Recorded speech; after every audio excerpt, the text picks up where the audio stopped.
हर हर महादेव दोस्तों, सावन का महीना चल रहा है और आज सावन का पहला सोमवार भी है। हर कोई जानता है कि सावन का भगवान शिव की पूजा के लिए सबसे उत्तम माना जाता है और इस महीने में भगवान शिव की पूजा करने से विशेष फलों की प्राप्ति होती है। ऐसे में लोग घर और मंदिरों में विशेष रूप से पूजा अर्चना करते हैं, साथ ही शिवलिंग का पंचामृत से अभिषेक करते हैं। शिवलिंग भगवान शिव के ही लिंग रूप हैं। भगवान शिव के कुछ शिवलिंग स्थापित किए गए हैं, तो वहीं संसार में कुछ शिवलिंग ऐसे हैं जो स्वयंभू हैं, यानी जो स्वयं प्रकट हुए हों।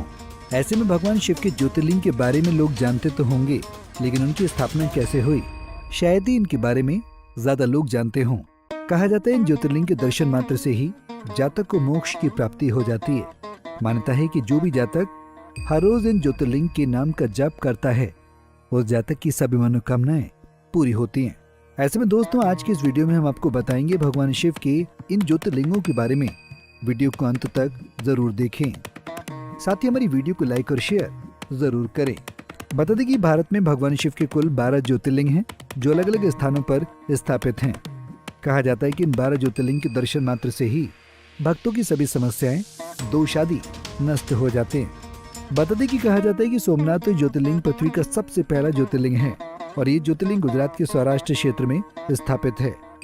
बता दें कि धार्मिक कथा के अनुसार जब प्रजापति दक्ष के चंद्रदेव को क्षीण हो जाने का शाप दे दिया था, तो शाप से मुक्ति पाने के लिए चंद्रदेव ने भगवान शिव की आराधना की थी और महादेव वहां शिवलिंग के रूप में प्रकट हुए थे। तो वहीं एक और मान्यता के अनुसार चंद्रदेव ने इस शिवलिंग की स्थापना की थी। अगला यानी कि दूसरा ज्योतिर्लिंग है मल्लिकार्जुन ज्योतिर्लिंग। ये ज्योतिर्लिंग मद्रास की कृष्णा नदी के किनारे श्रीशैल पर्वत पर स्थापित है। धार्मिक मान्यताओं के अनुसार इस पर्वत को कैलाश के समान दर्जा प्राप्त है। मान्यता है कि यहाँ भगवान शिव माता पार्वती के साथ निवास करते हैं। बात करें तीसरे ज्योतिर्लिंग यानी कि महाकालेश्वर ज्योतिर्लिंग की, तो ये उज्जैन मध्य प्रदेश में स्थित है। बता दें कि ये एकमात्र ऐसा शिवलिंग है जो दक्षिण मुखी है और इसी कारण से ये बेहद प्रसिद्ध है। धार्मिक मान्यताओं के अनुसार अकाल मृत्यु से मुक्ति पाने के लिए यहाँ भगवान शिव की पूजा करने से लाभ मिलता है।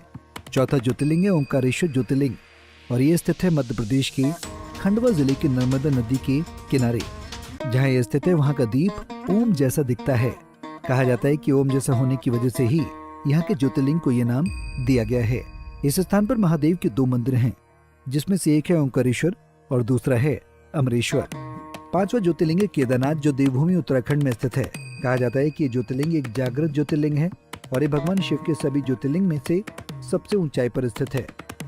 पौराणिक मान्यताओं के अनुसार ये मंदिर पांडवों के द्वारा बनाया गया था। 6वां ज्योतिर्लिंग है भीमाशंकर ज्योतिर्लिंग जो महाराष्ट्र के पुणे जिले में सह्याद्री पर्वत पर स्थित है। इस ज्योतिर्लिंग को मोटेश्वर महादेव के नाम से जाना जाता है।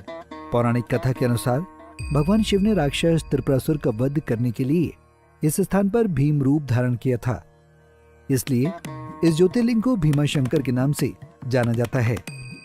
युद्ध के बाद भगवान शिव ने देवताओं के अनुरोध पर ज्योतिर्लिंग के रूप में यहाँ निवास किया।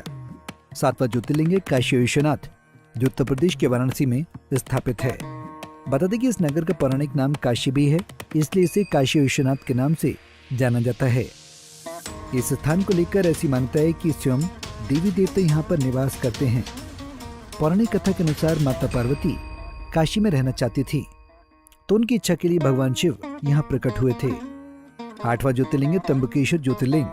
ये ज्योतिर्लिंग महाराष्ट्र के नासिक में स्थित है। पौराणिक कथा के अनुसार कहा जाता है कि ऋषि गौतम ने भगवान शिव और देवी गंगा को इस स्थान पर निवास करने के लिए मनाया था, तभी से भगवान शिव यहाँ प्रकट हुए और यहाँ पर निवास कर रहे हैं। 9वां ज्योतिर्लिंग है वैद्यनाथ ज्योतिर्लिंग जो झारखंड के देवघर जिले में स्थापित है। एक पौराणिक कथा के अनुसार इस वैद्यनाथ ज्योतिर्लिंग को रावण के द्वारा स्थापित किया गया था। रावण भगवान शिव के परम भक्तों में से एक था। उसने भगवान शिव की तपस्या की, जिससे प्रसन्न होकर भगवान शिव ने रावण को वर मांगने को कहा। रावण ने भगवान शिव के साथ चलने के लिए कहा।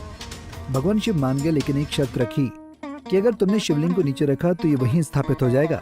रास्ते में शिवलिंग को ले जाते समय रावण को लघु शंका लगी, जिसके दौरान रावण ने शिवलिंग के ग्वाले को थमा दिया। ग्वाले के रूप में भगवान विष्णु थे और उन्होंने शिवलिंग को जमीन पर रख दिया और वो शिवलिंग वहीं स्थापित हो गया। 10वां ज्योतिर्लिंग है नागेश्वर ज्योतिर्लिंग जो गुजरात के द्वारका में स्थित है। कहा जाता है इस नागेश्वर ज्योतिर्लिंग के यहाँ कैसे स्थापित हुआ, इसके पीछे एक पौराणिक कथा है। कथा के अनुसार एक बार एक राक्षस दारुक ने सुप्रिय को बंदी बना लिया, जो भगवान शिव का भक्त था। सुप्रिय ने कारागार में ही भगवान शिव की आराधना करना आरंभ कर दिया, जिससे प्रसन्न होकर भगवान शिव प्रकट हुए और उन्होंने उस राक्षस का वध कर दिया और इसी स्थान पर नागेश्वर ज्योतिर्लिंग में स्थापित हो गए। 11वां ज्योतिर्लिंग तमिलनाडु के रामनाथपुर में रामेश्वर ज्योतिर्लिंग मौजूद है। कहा जाता है कि इस ज्योतिर्लिंग को भगवान शिव के द्वारा स्थापित किया गया था। पौराणिक कथाओं के अनुसार त्रेता युग में भगवान राम ने समुद्र के पास बालू से एक शिवलिंग का निर्माण किया, जिसके बाद भगवान शिव वहीं रामेश्वर ज्योतिर्लिंग के रूप में स्थापित हो गए। 12वां ज्योतिर्लिंग है घूमेश्वर ज्योतिर्लिंग, जो महाराष्ट्र के औरंगाबाद जिले में स्थापित है। ये 12 ज्योतिर्लिंग में आखिरी ज्योतिर्लिंग है। एक पौराणिक कथा के अनुसार भगवान शिव की परम भक्त घुष्मा हर रोज 100 पार्थिव शिवलिंग बनाती और पूजा अर्चना करने के बाद उसे तालाब में विसर्जित कर देती। घुष्मा की बड़ी बहन घुष्मा से ईर्ष्या किया करती और एक दिन उसने घुष्मा के पुत्र की हत्या कर दी और उसका शव पानी में फेंक दिया, जिसके बाद घुष्मा बिना विलाप किए पूजा अर्चना करती रही, जिससे प्रसन्न होकर भगवान शिव ने उसे दर्शन दिए और उसके पुत्र को जीवनदान दे दिया। घुष्मा ने भगवान शिव से अनुरोध किया कि वो यहाँ निवास करें, जहाँ आज भगवान शिव घूमेश्वर ज्योतिर्लिंग के रूप में निवास करते हैं।